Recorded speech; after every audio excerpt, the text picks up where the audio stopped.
Unfortunately, I haven't had time to deal with the issue of wind and audio interference in my new camera. Yet, I'm out of inspiration, so this narration is overdubbed and probably won't be well synchronized with the video, but I hope you'll figure out what I'm talking about. And so I finally bought a Honda that looks nice, and this motorcycle really does look nice. I bought a brand new showroom model because unfortunately the secondary market is like this, it's spring. And the second thing is that most sellers sell their emotions associated with the motorcycle along with it and add it to the price.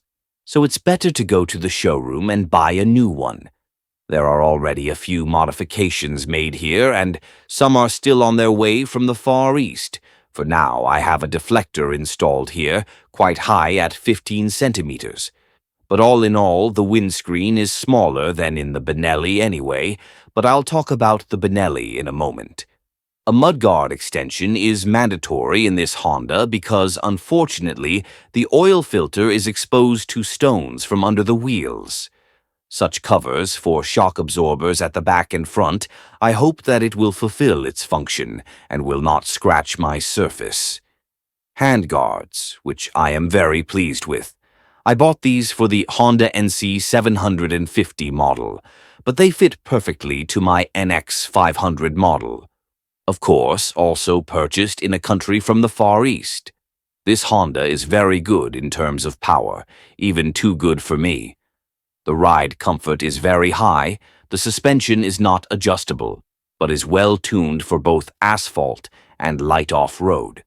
The heart of this motorcycle is an old great design developed at the turn of the decades, a two-cylinder inline engine, which the Chinese are trying ineptly to copy, but they fail. In this motorcycle, there are basically no vibrations coming from the engine. You have to really feel it to feel something.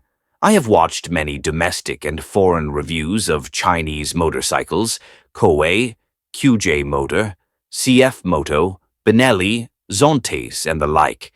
Recently, I rode a used CF Moto 650 Ewalt, and I might be tempted by it, although it has a Chinese copy of a fairly old Kawasaki engine, which however has quite high fuel consumption, well over 5 liters per 100 kilometers. And this Honda, which is still being run on the first tank, I had a fuel consumption of 3.3 liters per 100 kilometers. And if you calculate the cost resulting from the difference in fuel consumption during the life of the motorcycle, i.e., let's say 100,000 kilometers, it will turn out that it is better to buy a new Japanese than a used Chinese. And I don't want to mention new Chinese because their prices are already very close to the price of such a Honda from the showroom. And someone may say that the Chinese already have crash bars and cases. But let's not exaggerate how much it can cost on AliExpress. I will also refer to the comments of motorcycle bloggers who do not speak too enthusiastically about Hondas and praise the Chinese to the ceiling. One of them rated this Honda as a boring motorcycle, unsurprising and predictable. I don't know about you, but I would rather my motorcycle not surprise me when I'm on a long trip far from home and the service. This blogger also complained that there is a large gap between the tank and the fairings. There is, and it's very good that there is. All the plastics that are in zero contact with each other start to rattle over time. Unfortunately, their fasteners loosen over time. Hence Honda's brilliant idea to make larger gaps. That will be all for the first part of the motorcycle purchase review. I encourage you to subscribe and wait for the second part.